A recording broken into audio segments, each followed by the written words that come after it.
sini maupun juga yang ada di rumah dan dimanapun kita berada, mari kita siapkan Alkitab kita di dalam dua kitab pada hari ini. Satu Kisah Para Rasul pasal 4 ayat yang ke-23 sampai 31, dan kita lanjut dalam kitab Mazmur pasal 1 ayat 1 sampai ayat yang ke-6.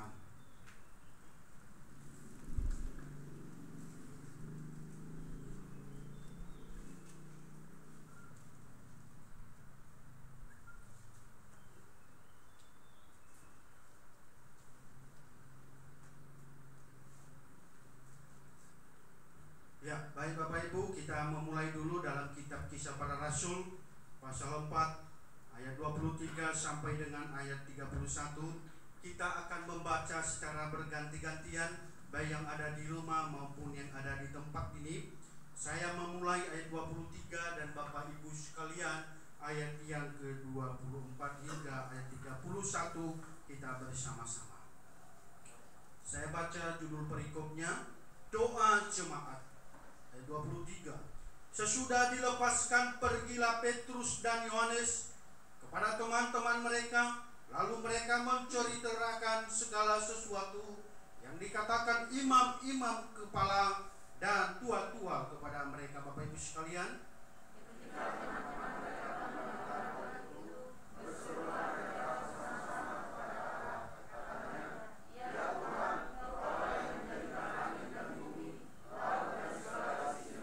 dan oleh Roh Kudus dengan perantaraan hamba-Mu Daud Bapa kami, Engkau telah berfirman, mengapa rusuh bangsa-bangsa, mengapa suku-suku bangsa mereka-reka perkara yang sia-sia?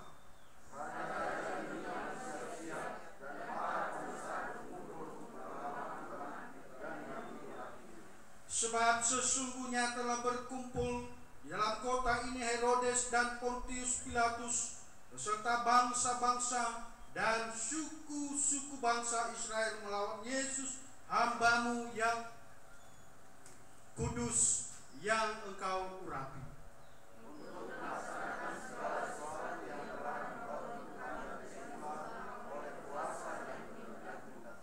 Dan sekarang ya Tuhan, lihatlah bagaimana mereka mengancam kami, dan berikanlah kepada hamba-hamba-Mu keberanian untuk memberitakan firman-Mu.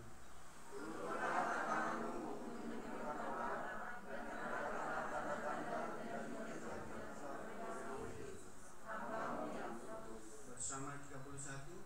Dan ketika mereka sedang berdoa, goyahlah tempat mereka berkumpul itu, dan mereka semua penuh dengan Roh Kudus. Lalu mereka memberitakan firman Allah dengan berani. Kita buka Mazmur pasal 1. Mazmur pasal 1 ayat 1 sampai 6. Kita akan bersama-sama membaca 6 ayat ini. Saya baca judul perikopnya, Jalan orang benar dan jalan orang fasik. Bersama 1, 2, 3. Berbahagialah orang yang tidak berjalan menurut nasihat orang fasik, yang tidak berdiri di jalan orang berdosa, dan yang tidak duduk dalam kumpulan pencemooh, tetapi yang kesukaannya adalah Taurat Tuhan, dan menemukan Taurat itu siang dan malam. Ia seperti pohon yang ditanam di tepi aliran air, yang menghasilkan buahnya pada musimnya, dan yang tidak layu daunnya. Apa saja yang diperbuatnya berhasil. Bukan demikian orang fasik, mereka seperti sekam yang ditiupkan angin. Sebab itu orang fasik tidak akan tahan dalam penghakiman. Itu pula orang berdosa dalam kumpulan orang benar. Sebab Tuhan mengenal jalan orang benar, tetapi jalan orang fasik menuju kebinasaan. Demikian jauh kebenaran firman Tuhan. Yang berbahagia adalah kita yang membaca, merenungkan, dan melakukan kebenaran firman Tuhan. Amin. Ya, sekali lagi shalom Bapak Ibu Saudaraku yang terkasih. Selamat hari Minggu baik yang ada di sini, di rumah, dan dimanapun kita berada. Kita berbahagia sampai pada hari ini karena kita boleh dipertemukan. Bahkan juga jemaat Tuhan, saudara-saudara di luar, kita bersyukur karena Tuhan memelihara hidup kita, dan tentu kita hidup semua karena anugerah Tuhan. Amin. Bapak Ibu Saudara, dalam kehidupan situasi begini, mari kita tetap menjaga kesehatan kita, mengikuti protokol COVID-19, semuanya kita harus mengikuti, baik di rumah kita, dimanapun kita berada, dalam pekerjaan, bahkan juga dalam beribadah sekalipun kita juga mengikuti aturan ini. Artinya bahwa kita juga menjaga kesehatan dan juga kita taat dalam aturan pemerintah yang sudah ditentukan. Nah, Bapak Ibu Saudaraku yang terkasih dalam Tuhan Yesus, kalau minggu lalu kita membahas tentang apa? Bapak Ibu, ini jemaat minggu lalu ya. Apa temanya? Intim dengan Tuhan melalui doa dan firman. Lalu hari ini kita membahas yaitu kekuatan doa dan firman. Sebelum saya melanjutkan, izinkan saya bertanya, siapa dalam satu minggu ini setelah mendengar khotbah saya minggu lalu sudah membaca Alkitab, memulai dan sudah juga membangun hubungannya dengan Tuhan lewat membaca Alkitab dan juga berdoa? Sudah dilakukan? Amin? Atau belum? Kalau belum, pulang dari sini bertobat dan lakukan. Oke? Ya, senyum-senyum. Mudah-mudahan Anda sudah melakukannya. Haleluya. Nah, Bapak Ibu Saudaraku yang terkasih dalam Tuhan, ibaratkan kita membeli sesuatu, Bapak Ibu Saudara, membeli barang, membeli apapun yang kita mau beli, maka kita mesti tahu apa tujuan dan maksud barang itu. Misalnya makanan, apa manfaat dalam tubuh kita, ya. Kalau obat-obatan, apa maksudnya, apa kekuatan atau khasiatnya, supaya ketika kita menikmati, meminum dan memakan itu membuat kita kuat atau dan lain sebagainya. Tentunya kalau kita membeli barang atau apapun, tentunya kita harus tahu kekuatannya, kita tahu dulu khasiatnya sehingga kita bisa membeli. Tidak mungkin kita mau beli makanan kalau tidak ada tujuan atau obat-obatan. Nah, Bapak Ibu Saudara, begitu juga dengan kebenaran firman Tuhan. Kita mesti harus tahu kekuatan ketika kita berdoa dan ketika kita juga membaca merenungkan kebenaran firman Tuhan. Bapak Ibu, dalam kehidupan orang percaya, ada orang yang tahu kekuatan doa dan firman, sehingga dia melakukannya. Kenapa? Karena dia tahu dan dia juga merasakannya, Bapak Ibu. Dan ada juga yang tidak tahu sama sekali kekuatan doa, kekuatan firman, sehingga dia tidak melakukannya. Dan jika ada di antara kita, Bapak Ibu Saudara, yang ada di sini seperti itu, bahkan yang ada di rumah, bertobat dan bertumbuh dalam Tuhan. Mari membangun hubungan dengan Tuhan lewat doa. Dan ada juga yang pura-pura tahu, ya. Istilahnya dia dengar, hanya cuma saja dia dengar, tetapi dia tidak pernah melakukannya. Nah, ini berbahaya, Bapak Ibu Saudara, ya. Dia hanya tahu saja dan tidak pernah melakukannya. Kasihan dia loh orang Kristen yang tidak pernah berdoa dan tidak pernah membaca firman Tuhan. Nah, Bapak Ibu Saudaraku, ketika kita diperhadapkan dengan kesulitan, baik dalam rumah tangga, baik dalam pekerjaan, dalam usaha, dan dalam berbagai hal, maka ketika kita merasa tenang, lalu kita duduk, Bapak Ibu Saudara, kita memikirkan betapa sulitnya kehidupan.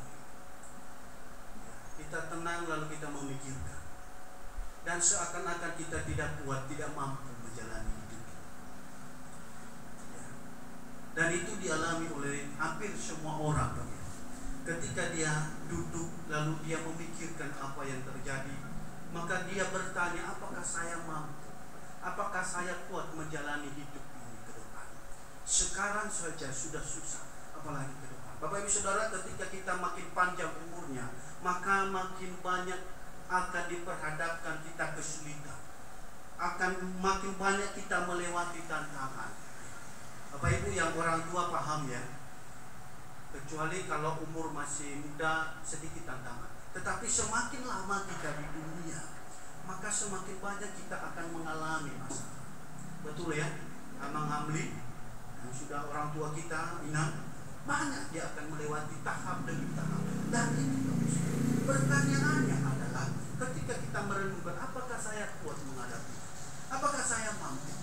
Dan ketika engkau melihat itu, merenungkan itu, mempertanyakan itu Bapak Saudara, maka mulai engkau menyadari bahwa kekuatan fisik sebenarnya itu tidak ada apa-apanya. Menyadari bahwa ternyata kekuatan fisik saya masih lemah. Ketika engkau diperhadapkan dengan masalah, maka Bapak Ibu Saudara, kalau kita sehat dan baik-baik saja menurut kita, maka kita mampu menjalani. Pertanyaannya kalau kita persoalan, ya, kalau ada masalah, ada banyak orang Bapak Saudara ketika dia menghadapi masalah, lalu dia bisa depresi, bisa stres, bahkan bisa mikir, dan ada banyak yang terjadi. Kenapa? Karena dia tidak sanggup menjalani hidup. Kenapa? Karena dia tidak sanggup menjalani beban dalam hidupnya, sehingga itu terjadi. Maka iblis menguasai hidupnya, dan akhirnya dia memutuskan kehidupan yang diberikan oleh Tuhan. Oleh karena itu Bapak Saudara, kita menjalani hidup mesti butuh kekuatan dalam hidup ini. Jangan sombong Anda punya fisik yang sehat, lalu Anda berkata bahwa saya tidak butuh kekuatan. Saudara, hidup ini adalah milik Tuhan, tubuh kita milik Tuhan. Waktu apapun dia bisa ambil, dan tidak ada yang menahan. Amin, Bapak Saudara. Kita percaya hal itu. Nah, Bapak Ibu Saudaraku yang terkasih, itu menjadi satu bagian, sehingga semua kita membutuhkan kekuatan dalam menjalani hidup ini. Berbohong kalau orang berkata bahwa saya tidak membutuhkan kekuatan dan saya tidak membutuhkan Tuhan, itu berbohong. Dan jangan sampai ketika kita sudah jatuh, mengalami kesulitan, baru mencari Tuhan. Maka dalam pembahasan kita pada hari ini Bapak Ibu yang terkasih dalam Tuhan, kita diajarkan untuk memahami kekuatan doa dan firman dalam hidup kita. Oleh karena itu mari kita bahas teks ini satu persatu. Yang pertama, kekuatan doa. Dalam Kisah Para Rasul pasal 4 ayat 23 sampai dengan ayat 31. Kalau minggu lalu saya menyampaikan apa itu doa, Bapak Saudara masih ingat? Doa adalah apa?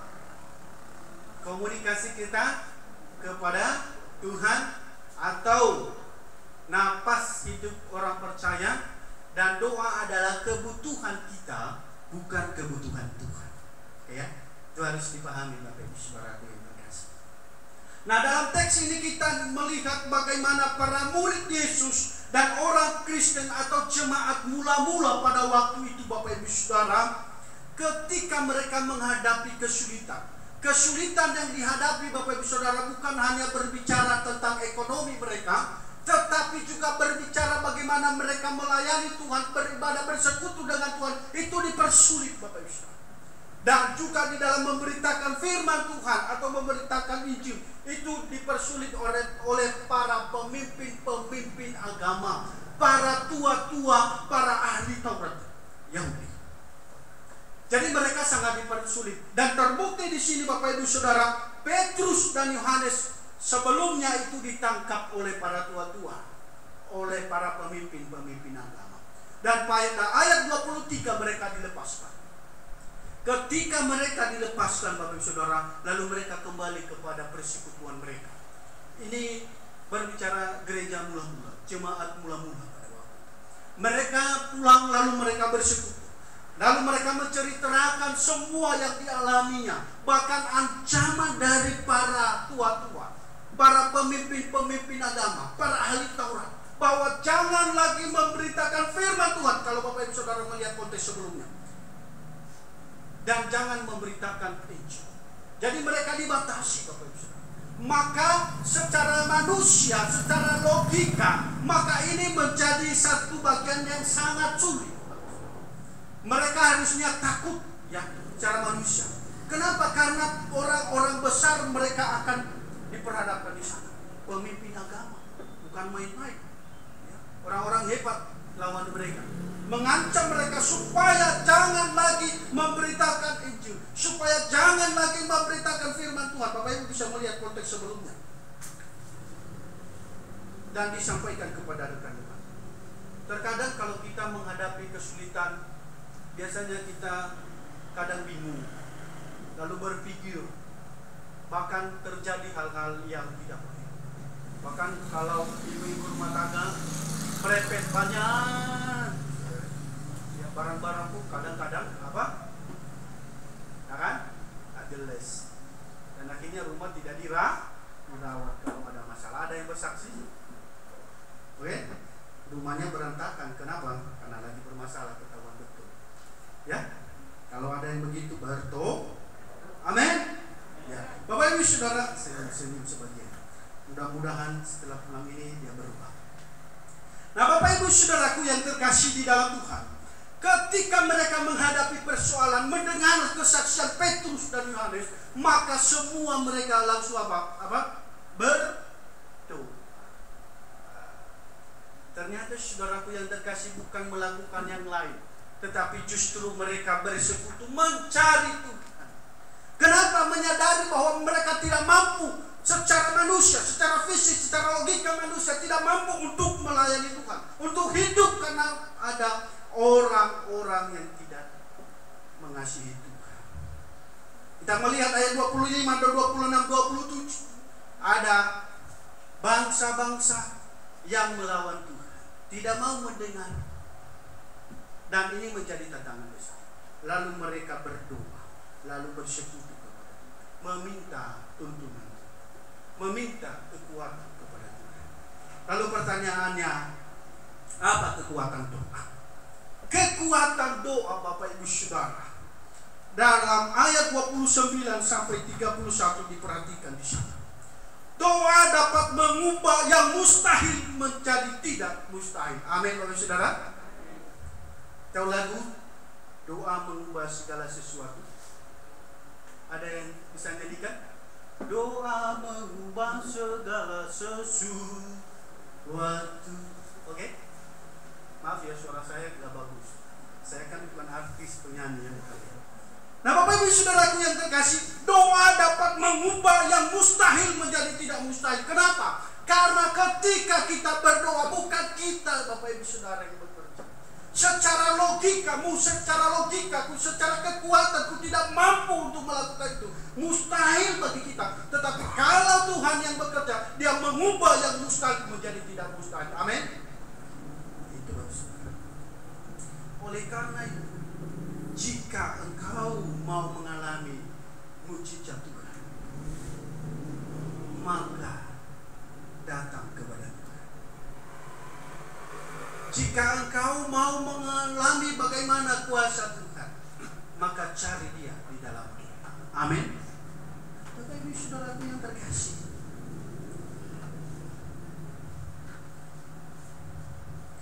jemaat itu pada waktu itu, Rasul Petrus, Yohanes dan rekan-rekan mereka semua, lalu mereka mendengar cerita itu, lalu mereka datang menceritakan kepada Tuhan.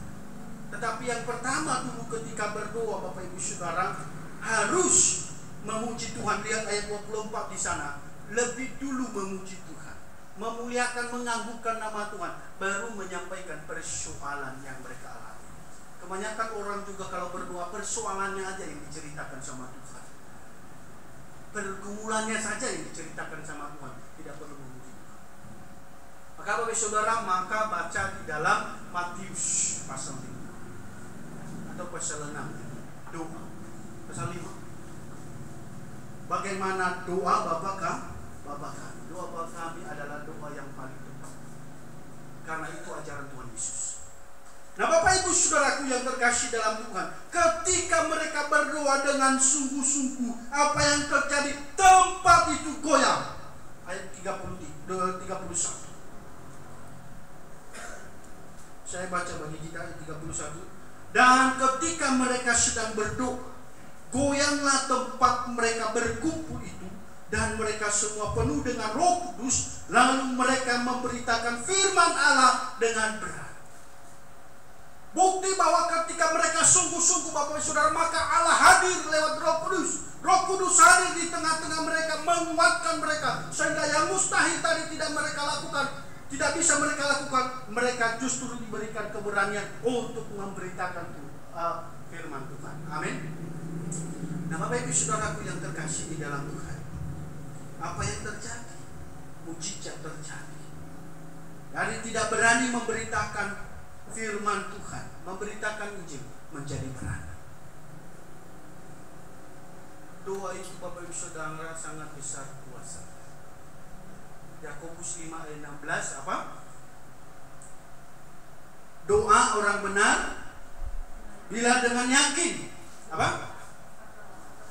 Maka sangat besar kuasanya. Jadi ketika berdoa harus bersungguh-sungguh. Hati harus tertuju kepada Tuhan. Artinya bahwa lepaskan segala sesuatu. Anggungkan nama Tuhan bahwa Dia di atas segala-galanya. Lupakan segala sesuatunya, bangun dulu. Jangan berdoa main-main, sehingga kita tidak merasakan apa yang dikerjakan oleh Tuhan. Elia dalam Yakobus 5, silakan buka Bapak Saudara. Salah seorang membaca bagi kita Yakobus 5 ayat 17 sampai 18. Yakobus, silakan Bapak Ibu, ada yang membaca. Elia adalah manusia biasa sama seperti kita, dan ia telah bersungguh-sungguh berdoa supaya hujan jangan turun, dan hujan pun tidak turun di bumi selama 3 tahun dan 6 bulan. Lalu ia berdoa pula, dan langit menurunkan hujan, dan bumi pun mengeluarkan buahnya. Amin. Bapak Ibu Saudara berdoa dengan sungguh-sungguh. Elia nanti bisa Bapak Ibu lihat di dalam kitab Raja-Raja pasal 17 dan 18. Di sana ceritanya. Nah, Bapak Ibu Saudara, Elia manusia biasa sama dengan kita, kata Alkitab. Maka ketika dia berdoa sungguh-sungguh, Tuhan mengabulkan doanya, Bapak Ibu Saudara. Hujan tidak turun 3 tahun 6 bulan. Lalu ketika dia berdoa lagi, Bapak Ibu Saudara, maka hujan turun. Artinya dia berdoa dengan sungguh-sungguh. Ini mustahil secara manusia, betul? Tak mungkin Bapak Ibu Saudara 3 tahun 6 bulan tidak turun hujan. Emang dia bisa mengatur hujan? Itu kan kekuasaan Allah. Tetapi karena dia membangun hubungannya dengan Tuhan, berdoa dengan sungguh-sungguh, maka apa yang diminta oleh dia kepada Allah, Tuhan kabulkan. Begitupun dengan engkau dan saya, ketika engkau berdoa dengan sungguh-sungguh dan sampaikan kepada Tuhan, dan yakini dan imani bahwa Tuhan akan menjawab doamu dan doa. Amin.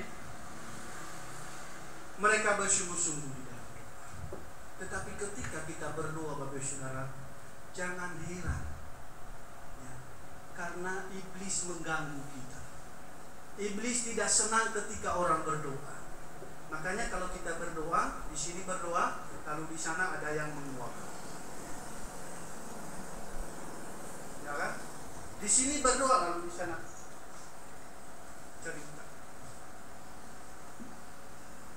Ya, ada yang pernah begitu? Di sini berdoa, lalu di sana kegiatan yang lain. Dan itu pekerjaan.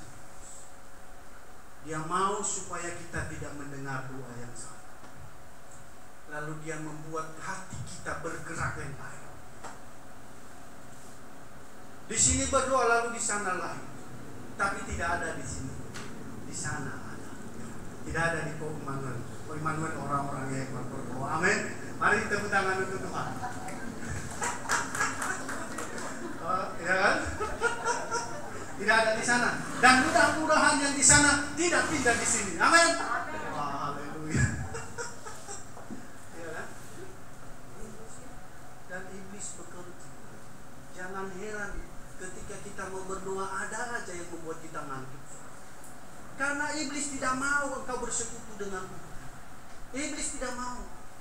Dia mau supaya engkau mengikuti dia.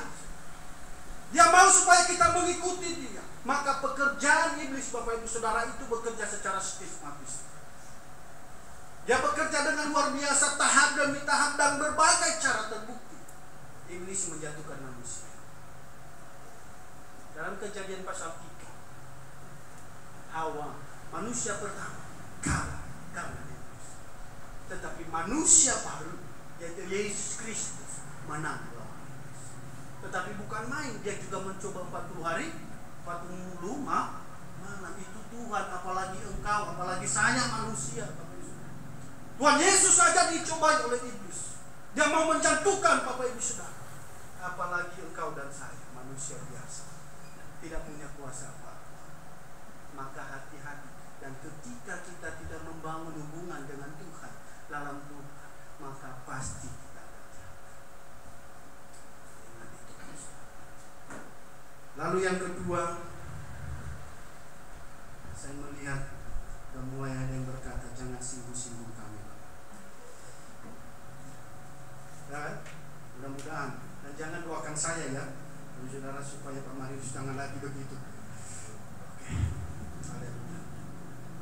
Oleh karena itu, Bapak Saudara, mari bangun hubungan dengan Tuhan lewat doa, dan pasti engkau yakini dan engkau akan melihat, merasakan kuasa Tuhan.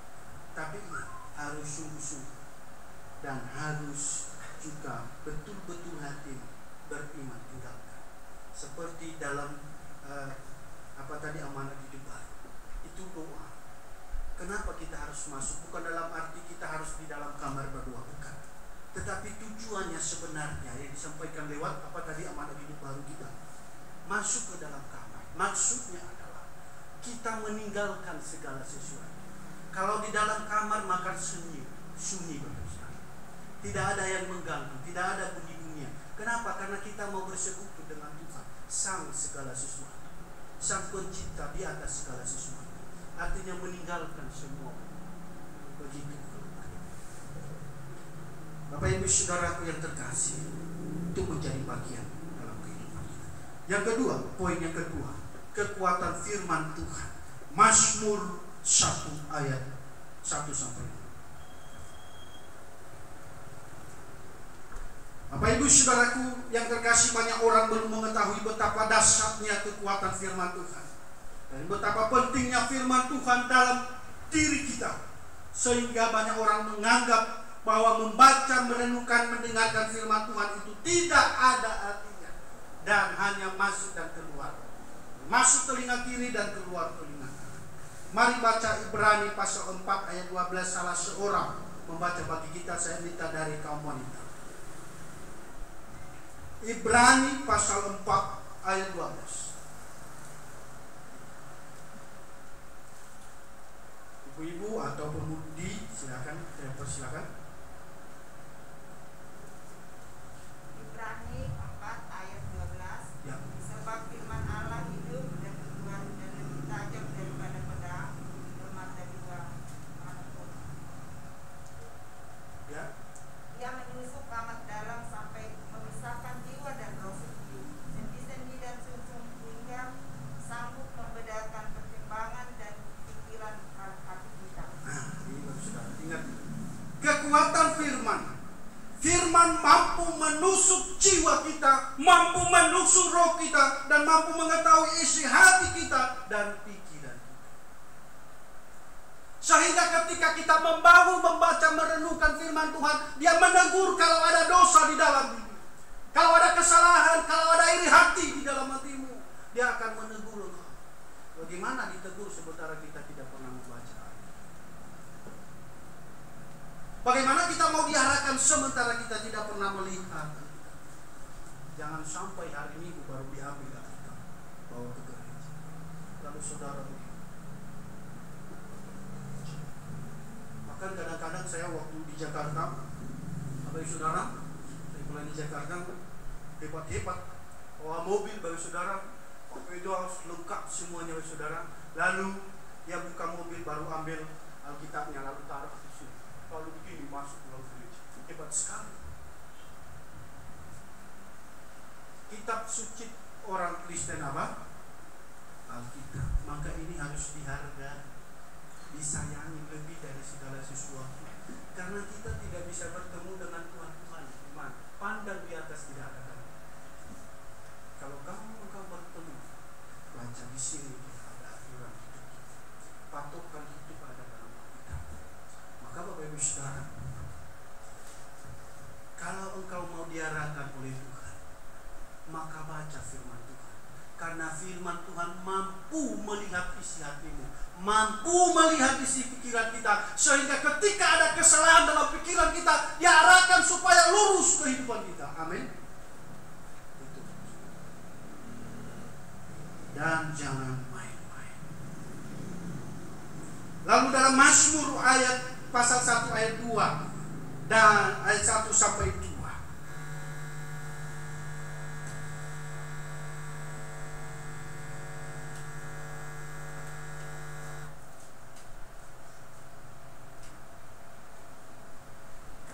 Mazmur pasal 1 ayat 1 sampai 2.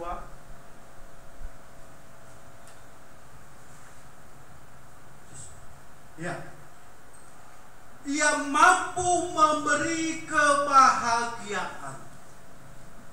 Ayat 1 sampai 2. Berbahagialah orang yang tidak apa?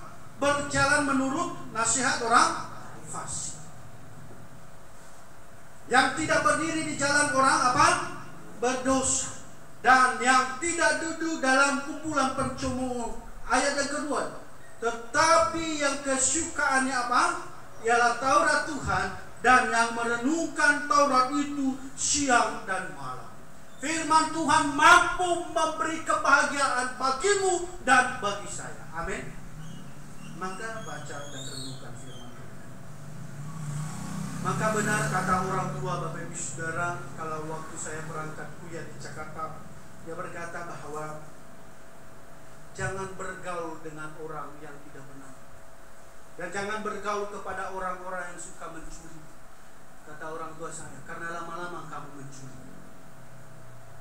Jangan bergaul kepada orang-orang yang suka berbohong, karena lama-lama engkau akan berbohong. Jangan juga engkau bergaul dengan orang-orang yang suka korupsi, karena lama-lama engkau akan korupsi. Begitu dengan kehidupan.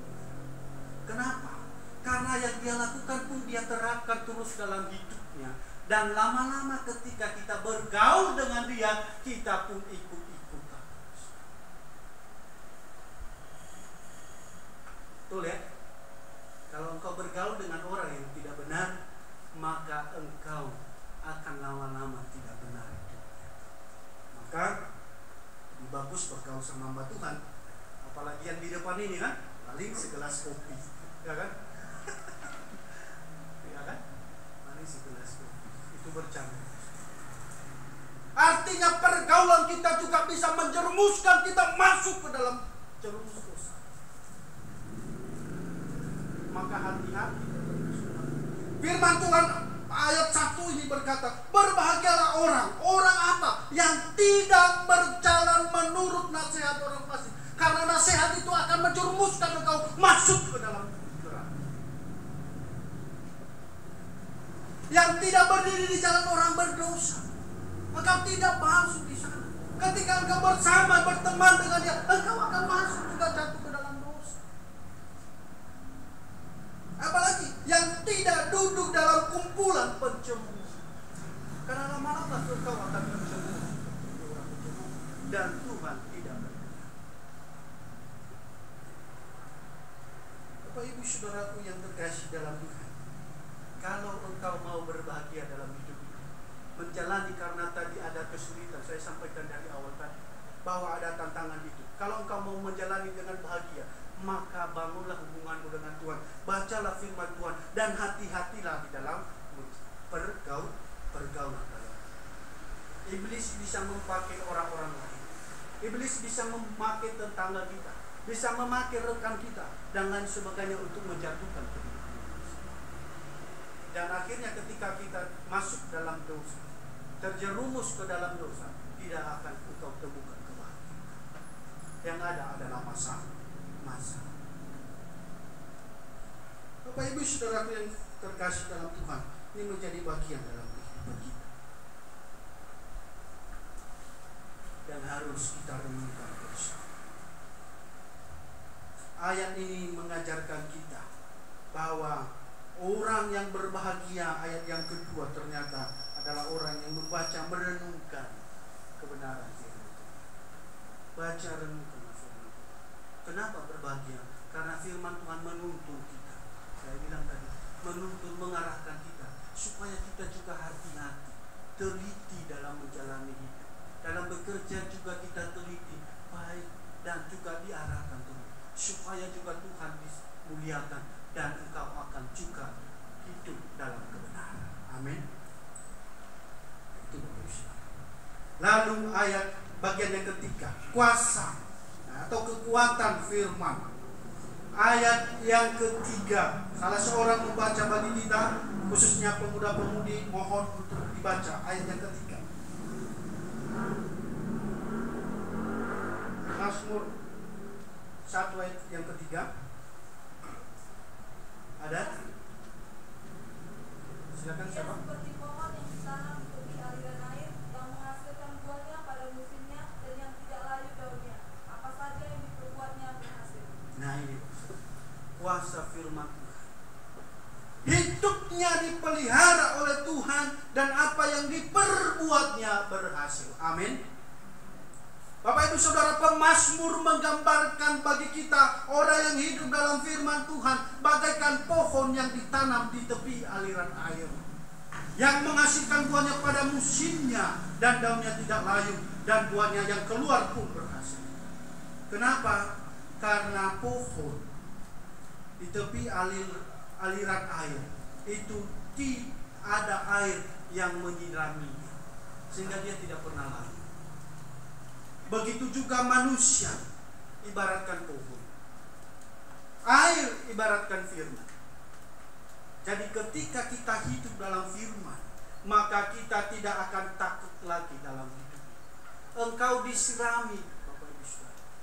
Perhatikan pohon-pohon di pinggir sungai, dia tidak pernah akan layu. Kenapa? Karena ada air, dia isap air.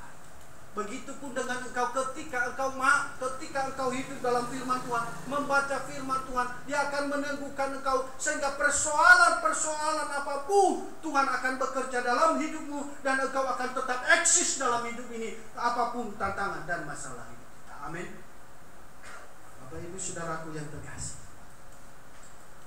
oleh karena itu semua kita, mari kita membangun hubungan kita dengan Tuhan.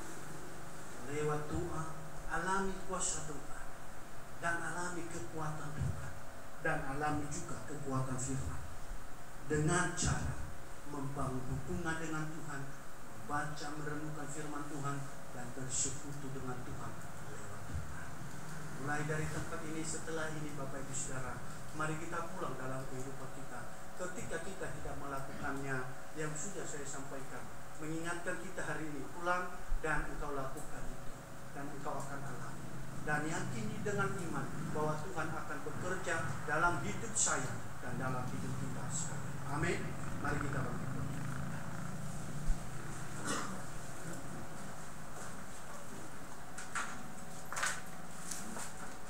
Mari kita berdoa. Bapa kami yang di surga, terima kasih ya Tuhan. Kami mengucap syukur ya Tuhan, karena kami sudah membaca, merenungkan, bahkan juga sudah mendengar firman-Mu ya Tuhan. Ajar kami supaya kami hidup memuliakan Tuhan. Ajar kami supaya kami boleh membangun hubungan dengan Tuhan lewat doa dan juga lewat membaca, merenungkan, mendengar firman. Terima kasih Tuhan untuk kebenaran firman-Mu, mengingatkan kami dan mengajarkan kami, bahkan menegur kami ya Tuhan. Dan hamba-Mu sudah selesai berbicara. Hamba-Mu tahu ada banyak kekurangan ya Tuhan, tetapi biarlah Tuhan yang akan lebih memperjelaskan dalam hati setiap kami. Terpuji nama Tuhan. Dalam dan demi nama Tuhan Yesus Kristus kami berdoa dan mengucap syukur kepada Bapa di surga. Haleluya. Amin. Mari